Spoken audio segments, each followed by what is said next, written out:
Hey, architecture firm owners and emerging leaders. Get ready for unparalleled insight into the development of a world-class architecture firm and a worldwide organization driving the digital transformation of the design and construction industry. With Build Smart, the podcast that's changing how our profession operates. We share the incredible stories behind innovation in the building industry with my friend and co-host, Patrick McLeamy, FAIA, former CEO of the international architecture firm, HOK. You know, Yamasaki's office or firm lasted during his lifetime. And when he passed away, I think that was the end of the Yamasaki office. Helmut did not want that. He wanted a firm that would live out and grow beyond the founders. In Season 1, discover the untold stories behind HOK's meteoric rise, from 150 employees in St. Louis to a powerhouse with over 1,900 staff members and 27 offices worldwide. You know, they weren't as polite as the Kojima people. That was just boom. And anytime you have a creditor, whether it's Kojima or the bank, that wants their money, unless you can raise money someplace else, you are out of business. Bankrupt.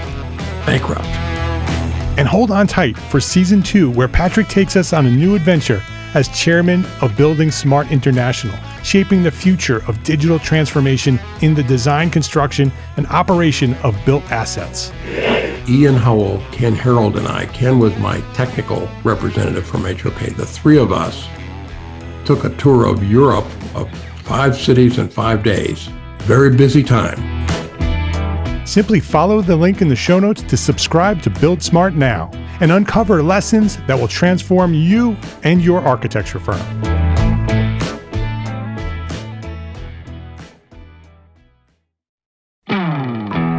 Hey, architecture firm owners and emerging leaders. Get ready for unparalleled insight into the development of a world-class architecture firm and a worldwide organization driving the digital transformation of the design and construction industry. With Build Smart, the podcast that's changing how our profession operates. We share the incredible stories behind innovation in the building industry with my friend and co-host, Patrick McLeamy, FAIA, former CEO of the international architecture firm, HOK. You know, Yamasaki's office or firm lasted during his lifetime. And when he passed away, I think that was the end of the Yamasaki office. Helmut did not want that. He wanted a firm that would live out and grow beyond the founders. In Season 1, discover the untold stories behind HOK's meteoric rise, from 150 employees in St. Louis to a powerhouse with over 1,900 staff members and 27 offices worldwide. You know, they weren't as polite as the Kojima people. That was just boom. And anytime you have a creditor, whether it's Kojima or the bank, that wants their money, unless you can raise money someplace else, you are out of business. Bankrupt. And hold on tight for Season 2, where Patrick takes us on a new adventure as chairman of Building Smart International, shaping the future of digital transformation in the design, construction, and operation of built assets. Ian Howell, Ken Harold, and I, Ken was my technical representative from HOK. The three of us took a tour of Europe of 5 cities in 5 days. Very busy time. Simply follow the link in the show notes to subscribe to Build Smart now and uncover lessons that will transform you and your architecture firm.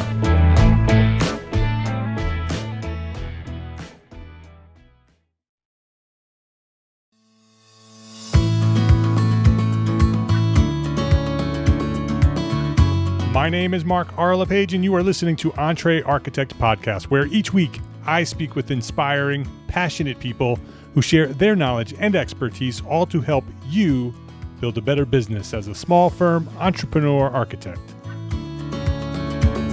Paul Raff, welcome to Entree Architect Podcast. Thanks so much, Mark. It's a pleasure to be here. Paul Raff is an architect, artist, and founding principal of Paul Raff Studio based in Toronto, Canada. Paul's reputation for excellence was established at the outset of his career in 1993 with an award-winning design for Toronto's waterfront redevelopment. His architectural experience includes involvement in world-class projects such as the Chinese Vice President's House in Shanghai and the Barcelona waterfront redevelopment. And his art experience includes temporary environmental installations and permanent sculptural works such as the Regina Gateway, commissioned by the City of Regina in Canada. So, Paul, I shared a little bit about you. There's much more to you. I'd love to dive deeper. I want to learn more about you, where you started, what inspired you to become an architect, who inspired you to become an architect. Share that story and lead us back to where we are today. And then we'll have a great conversation about residential architecture and how things are changing with the world that we're living in today. That's great. Well, I'm an architect, and I've devoted a lot of my life and energy to architecture since I was very, very young. And I think it started out because I was just very interested in places, in physical places, whether it be a streetscape or a landscape or a bedroom, or it sort of didn't matter, but the physical qualities of the space, the color, the light, the aesthetics, the feeling of it, were of interest to me. And there are probably a lot of different ways to engage that interest. I could have been a photographer. I could have been a writer. But architecture obviously is involved in place making and place shaping, place changing, place transforming, and that's it. Yeah. When did you discover that? When did you become conscious of that interest in space? Probably as a very young child, probably age 7, 8, 9. Always been part of who you are. Yeah, and it partly comes from my family. And my mom was from the West Coast. My dad was from a big eastern city, and we lived in between in the middle of the prairies. And so I experienced a lot of different urban environments and geographic environments. And so by comparison, by contrast, it kind of stimulated it. Yeah. Interesting. All right. Well, tell me the rest of the story.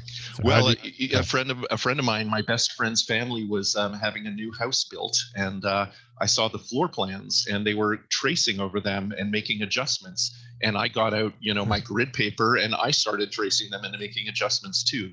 I was age 11, and then I discovered that there's a word for this, architecture. It's architectural design, and that was pretty much it for me. That was going to be locked in. My thing. Yep. Yeah. So how did you get to where you are now? Well, I started to self-study architecture even when I was in high school. I was living in Toronto, and I would go to the University of Toronto's guest lecture series. I would read the architectural journals that I got my hands on, and I ended up enrolling in the University of Waterloo School of Architecture, which was a terrific, rigorous education. And I interned in offices in different cities around the world, New York, Barcelona, Hong Kong, and used those as ways to learn more about architectural practice kind of now at the time, but also in different cultures comparatively, but then also, of course, use them as travel takeoff points. And I covered a lot of ground as a young man, traveling and getting to, again, self-study the history of architecture and urban landscapes. And inevitably, I discovered that a lot of architectural practice is kind of labor-intensive grunt work. Preparing like door schedules and window schedules and deficiency lists. And I decided instead to practice as an artist for a number of years before I actually got a license to practice architecture and became a principal of a firm. My artwork was very much about architectural issues: space, place, transformation, light, movement, the body, and it was very, very satisfying. And that segued into when I founded Paul Raff Studio as an incorporated architecture firm, that we not only were designing buildings, but we were called upon to do, public artworks and to be kind of creative and artistic lead on as a member of a collaborative team where we weren't the architects, but we worked with very good architects, helping to advance the artistic side of buildings. And so, now my practice has grown to be 15 people, and we've done projects on several continents. We do a lot of residential architecture, and it still somehow blurs lines between art and architecture at certain moments. And it's exciting and I love it. It sounds like a great practice. When you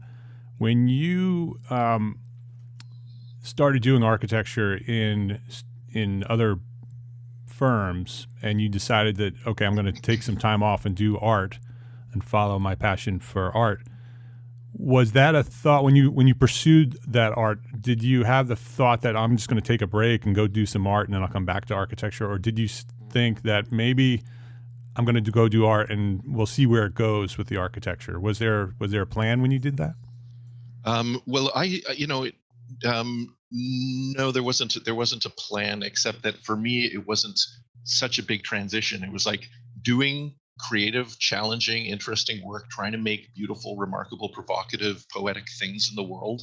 And it was just doing it without clients. I mean, and sometimes without building permits, and sometimes not having to worry about door and window schedules and deficiency lists. So no, to me, it was just trying to spread my creative wings, relieving some of the burden of practice, and it all felt very natural to me.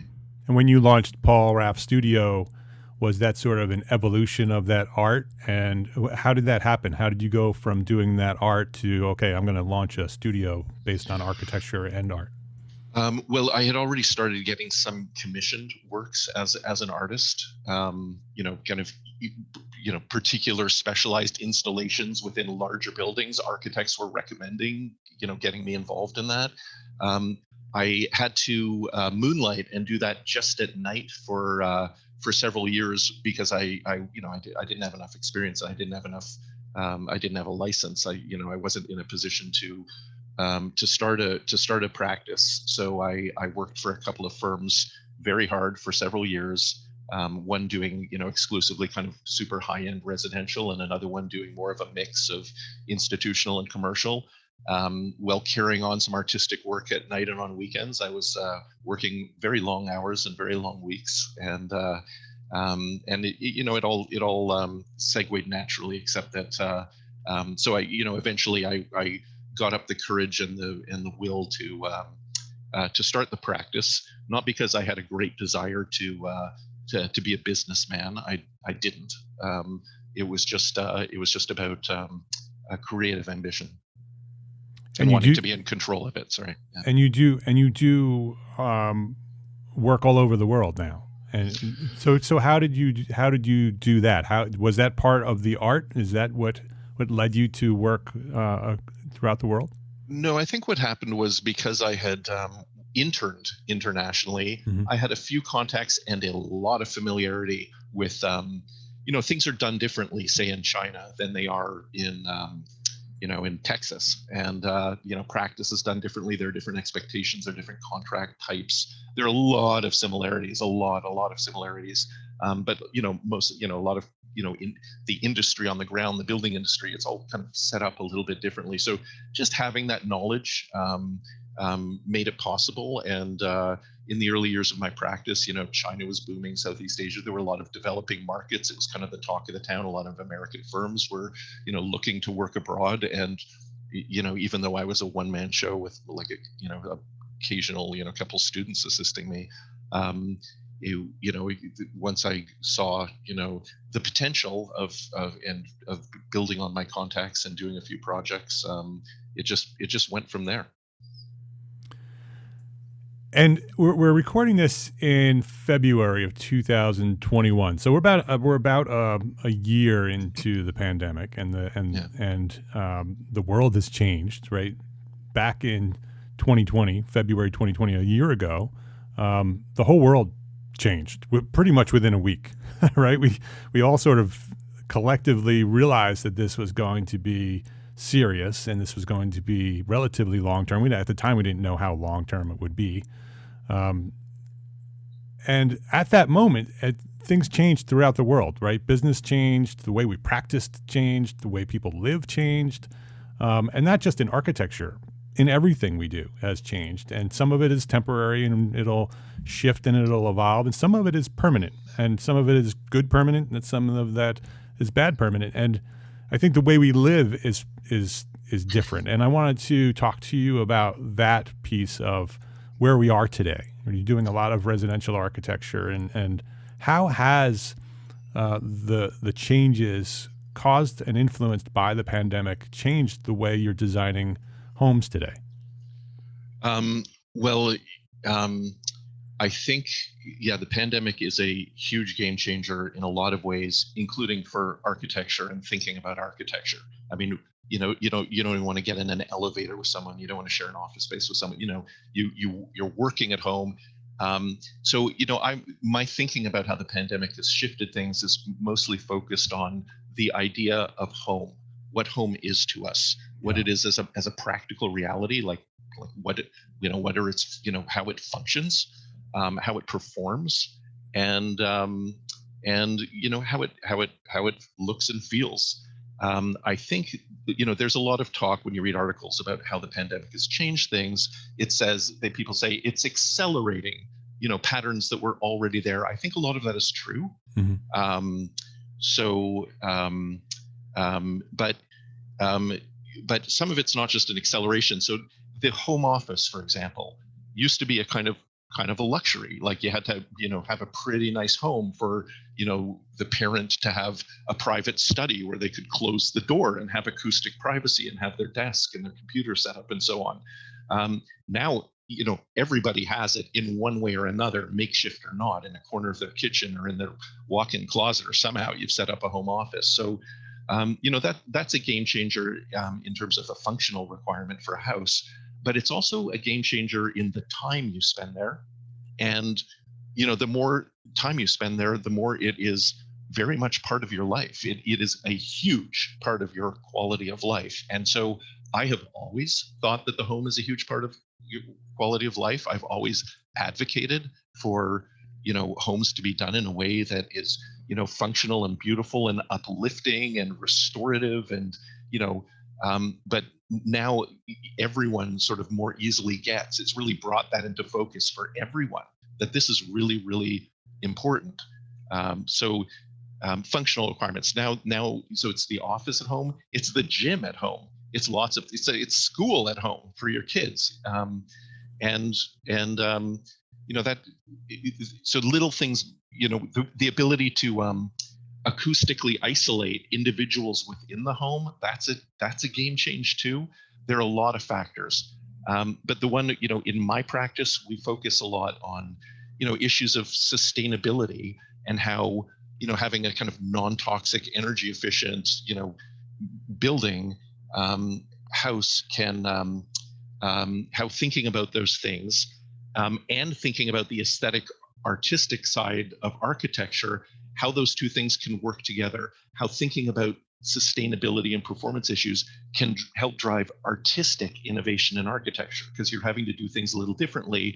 Maybe that looks different, maybe it's configured differently and has a different aesthetic result, a different architectonic, a different feeling. So I've always been interested in that, but with the pandemic, it again brings it into focus for everyone, and suddenly quality of light, quality of air, the acoustic issues, like I just mentioned, become very, very important to many, many people.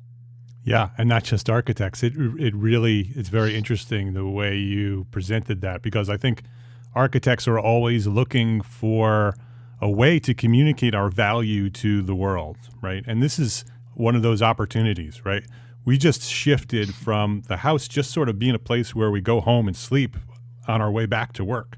And now, as you just described, our home is a multifunctional, building. It needs to be a place where we sleep and we eat and we raise our children. But now it's also a place where we work, and it's a place where we do our fitness, and it's a place where we may educate our children. And some of this is permanent, right? Some of this, the way we live, is going to change. And so people throughout the world are slowly recognizing this, right? Living in their house for the last 12 months, 24 hours a day, has shifted the way they look at their house. So now this is an opportunity for architects to show their value, that architecture is important, not only functionally, like you said, Paul, but also in terms of beauty and the way we experience our homes and the way we live in our homes and the health of our homes.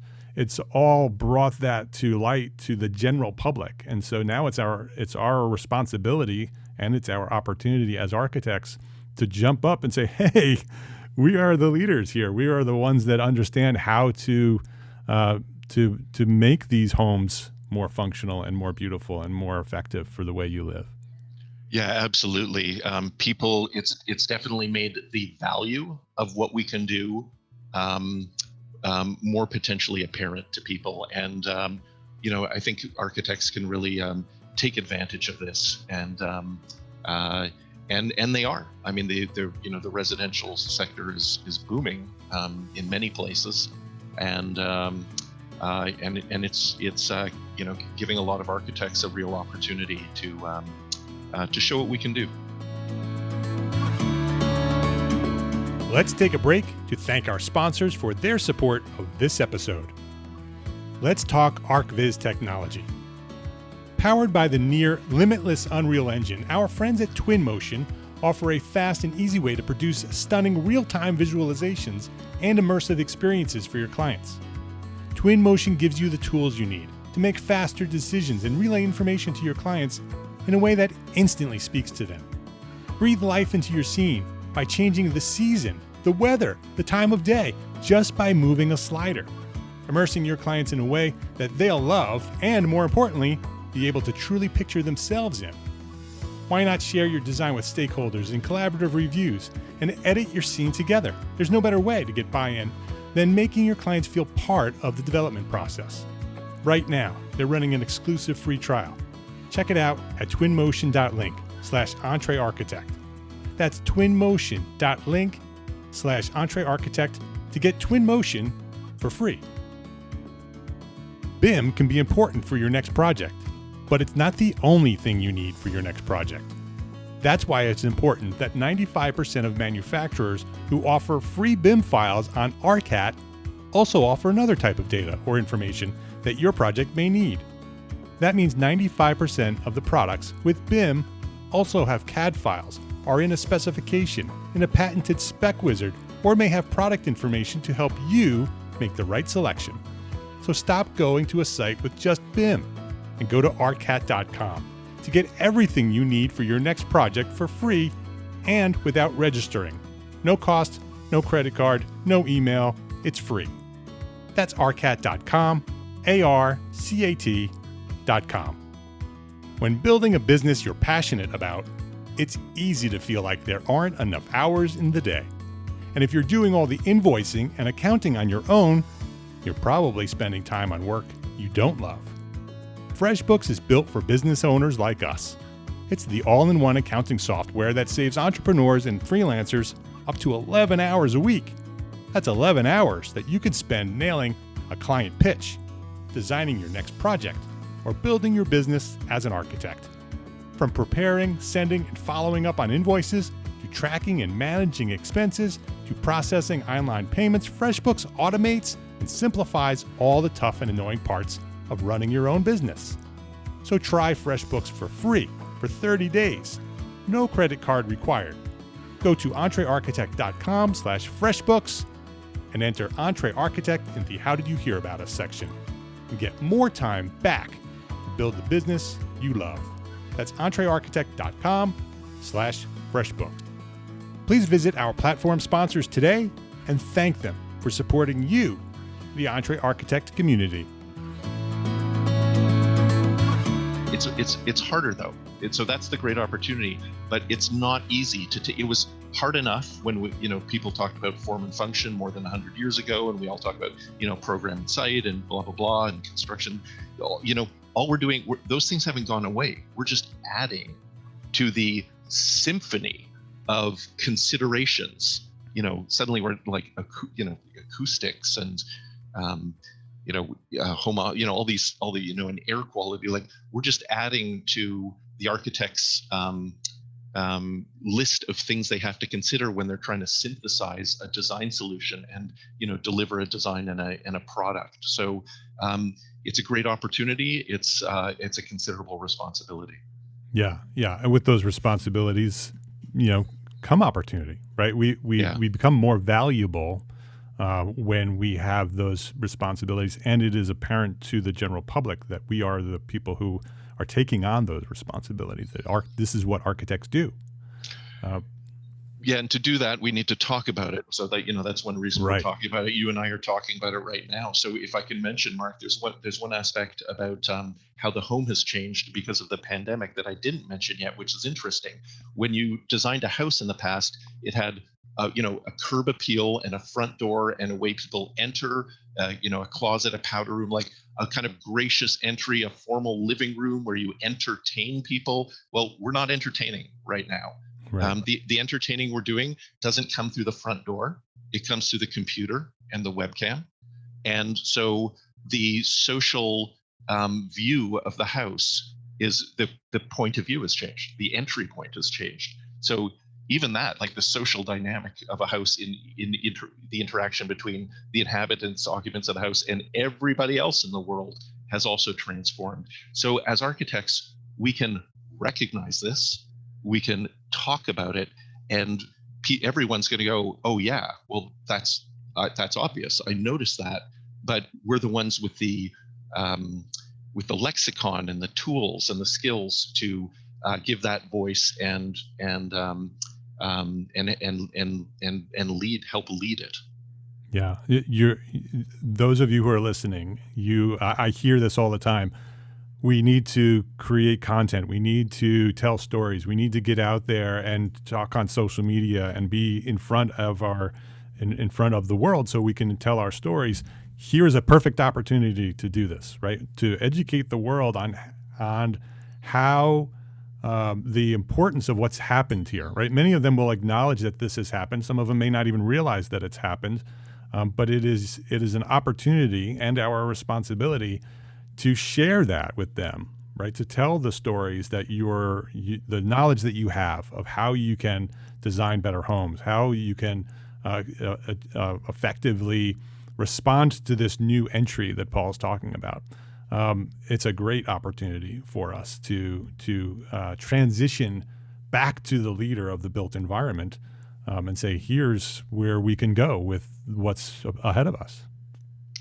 Absolutely. And, everyone's, the general public is very primed to hear this message right now. And so, one of the things in my practice, artistically, I was always interested in light, in natural light, and the quality of light. As I started my practice and the issues of sustainability and building carbon footprint came into focus, I suddenly realized, well, light's also energy, and we can shade it and keep it out when we don't want it, and we can try and bring it in when we do want it to help heat our homes. And now but when you talk to people about what is your house, I often talk about it's everything that kind of potentially separates you from the world, that actually divorces you from the world around you, that natural light and sky and air and everything else, or it can help connect you or redefine your relationship to those things. So it's very easy to tell people, look, you're now spending nearly 24 hours a day at home, and you're more than ever, you're maybe more connected, virtually through the internet to the world. But you're an animal, and you're sensitive to these things. You're sensitive to kind of air quality and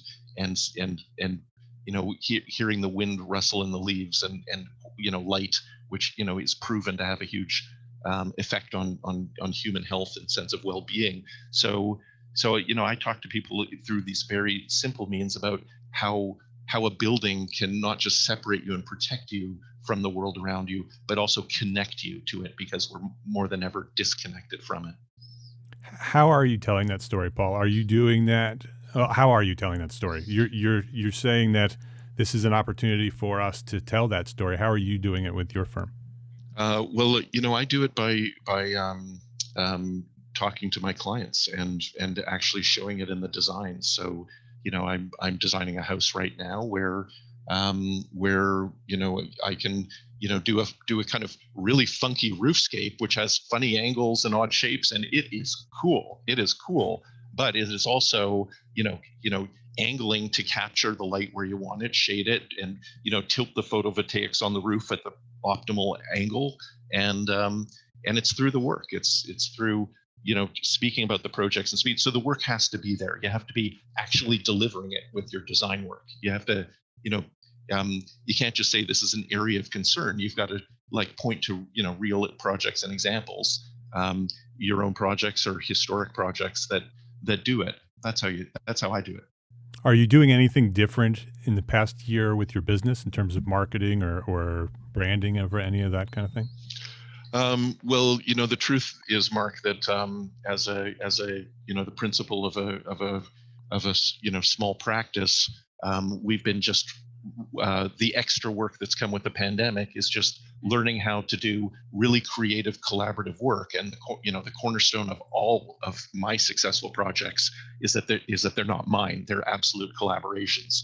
And my success as a creative person is an ability to lead and curate a collaborative process amongst architects, clients, artists, engineers, the whole everyone involved potentially in a project.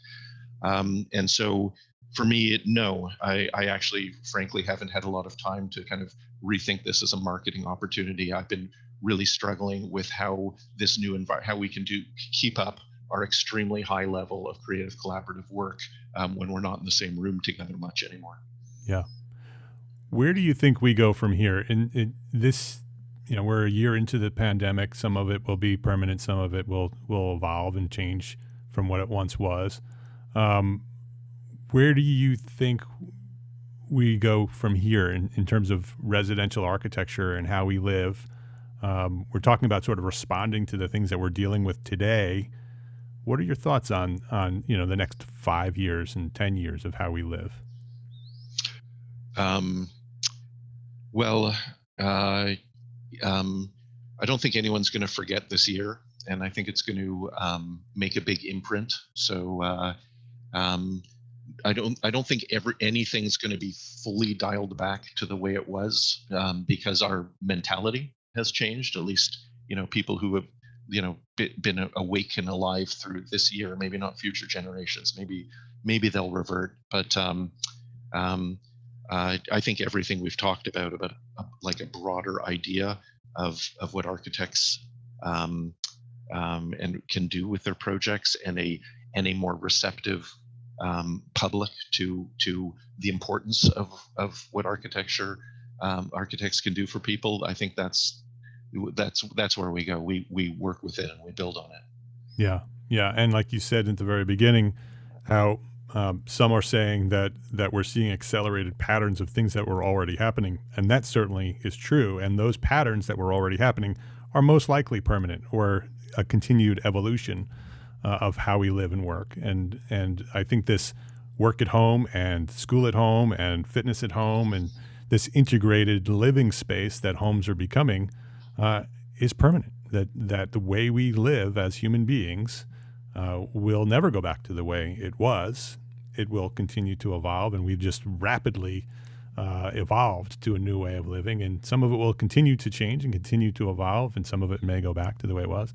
But this is a new way. This is a new way of living, and so therefore it is a new way that we should be looking at home and houses and the way we design and talk about those houses.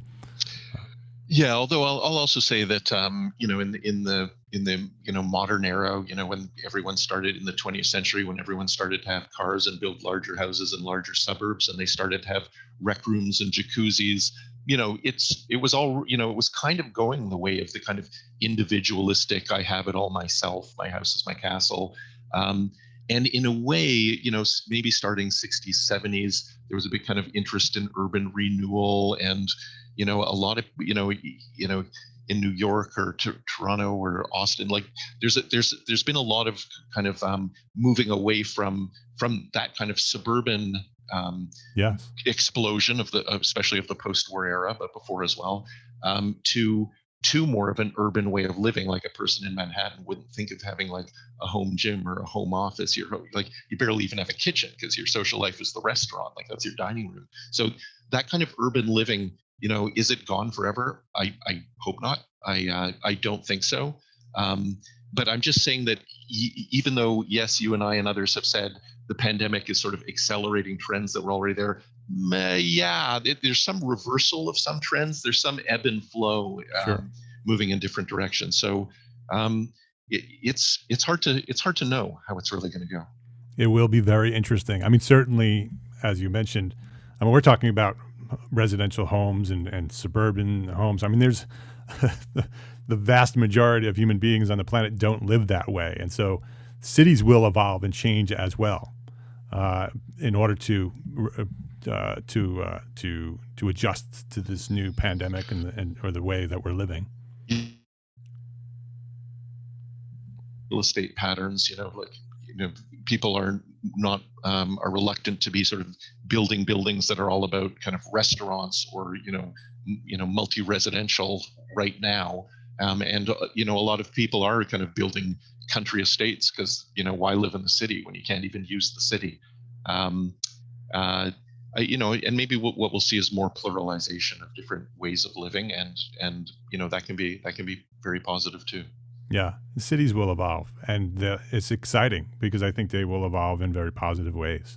I think the way we live in cities will improve as a result of this, and so that's very exciting. I think everything that we're talking about, these opportunities before us, it is an opportunity for architects, and so when we hear the ideas, the stories that architects are becoming obsolete because others are taking our jobs, this is our opportunity. This is the moment where we can stand up as a profession and say, we are the people who can solve these problems. Yeah, the idea that architects are becoming obsolete is arguably a little bit silly. Architects are becoming more generalist. It used to be we designed our own structure, and we work on projects where there are like 17 consulting engineers. There's a traffic engineer, the acoustic engineer, the lighting engineer, and so architects are more and more in a different role of generalist conductor and not able to like custom control every aspect of a project because there are too many concerns. I don't think that's going away, but that makes architects more valuable because you can't automate like conducting. You can't automate conducting and synthesizing ideal solutions out of millions of variables. It can't be done. Very much so, yeah. Paul, what's one thing a small firm architect? We're talking to thousands of architects right now, and they're mostly small firm owners. And this is a question that I ask everybody that comes on the show. What's one thing that a small firm architect can do today to build a better business for tomorrow? Well, I think it's learn to articulate to your potential clients early on, the potential of what you do and the importance of what you do and how much effect it can have on these things that are of value to them. Yeah, now more than ever. His name is Paul Raff. You can learn more about Paul and his studio and the work that he's doing at paulraffstudio.com. It's RAFF, so paulraffstudio.com. We'll have a link to that on the show notes. Is there any? Are you guys on social media? Anywhere we can connect with you on social media? We're on Instagram. All right, so we'll have a link to that as well. Paul, I appreciate you spending some time with me. This has been a fascinating conversation. It's really one of those conversations that I think many of us are thinking in the back of our minds that this is happening, right? And it's an interesting conversation. So thank you for joining here and sharing your knowledge here at Entre Architect Podcast. Thanks so much, Mark. Thanks for having me, and thanks for what you do for our community. Really appreciate it. I appreciate that, Paul. Thank you very much. If you liked this episode of Entre Architect Podcast, please share a rating, write a review, and share a link to this episode with a friend. That's how you can help grow Entre Architect Podcast. Thank you to our sponsors, FreshBooks, ArtCat, and Twinmotion for their support of this episode. Links to all our sponsors and all our resources that we discussed today are available at the show notes for this episode found at entrearchitect.com/podcast. Entre Architect is a member of the Gable Media Podcast Network. Gable Media is curated thought leadership for an audience dedicated to building a better world. That's you. Listen and subscribe to all the shows at gablemedia.com. That's GABL media.com. Go there now. And check out Entre Architect Academy membership. Ready to edit business resources for architects, live monthly business training for architects, a supportive architect community, and Simple Systems, our new business system program developed for you, the small firm entrepreneur architect. It's all waiting for you right now at Entre Architect Academy membership, including AIA continuing education learning units. Yep, they are there too. Entre Architect is there for you. Come join me and hundreds of your entrepreneur architect friends. Visit entrearchitect.com/join to enroll today. Thanks for listening today. Love, learn, and share what you know.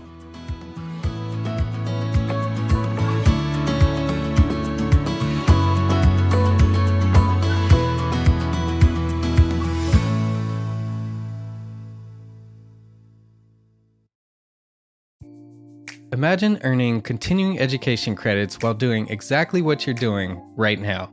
Well, you can. Gable Media has revolutionized the way you earn your continuing education credits with a groundbreaking approach. Forget running around town and scouring the internet for credit-worthy courses. Fulfill your CE requirements effortlessly by listening to engaging podcasts just like the one you're listening to now. Our podcasts are designed to educate, entertain, and inspire, all in a user-friendly environment. But wait, there's more. Architects, Gable Media is also approved as an AIA continuing education services provider. Upon completion, we handle everything, from reporting your hours directly to the AIA to storing your certificates in your personal Gable Media profile for your self-reporting needs. So follow the link in the show notes and start earning your credits in the most innovative and entertaining way possible with Gable Media. Attention architects and creative minds. Get ready to supercharge your brand with Build Your Brand, the podcast that's unlocking the secrets of branding success for creatives. Hey there, it's Mark Arlepage, founder of Entre Architect, and I'm inviting you to join my friend, architect marketing expert Jeff Eccles at Build Your Brand podcast, where he explores the captivating stories of the world's top brands and transforms their lessons into powerful moves for small firm architects and creatives like you. In Season 1, Jeff shares the thrilling tale of Southwest Airlines, where he dissects their journey to the summit and distills it into strategies tailor-made for you. It's important to keep in mind that companies like Southwest compete in the real world, just like you, and face real-world challenges, just like you. You might be surprised at how similar those challenges are to the struggles that you grapple with on a day-to-day basis. Don't miss out on your blueprint for success. Subscribe, tune in, and let's build your brand together. You may have noticed that the very best brands in the world are also known for having somewhat unique corporate cultures. That's often the glue that holds everything together when they encounter those rough spots. We don't do it because it inconveniences the passengers to whom we are primarily dedicated, the short haul, frequent flyer. Follow the link in the show notes to subscribe to Build Your Brand today. Remember, no matter the size, the journey's the same. Your brand's journey to the top starts here.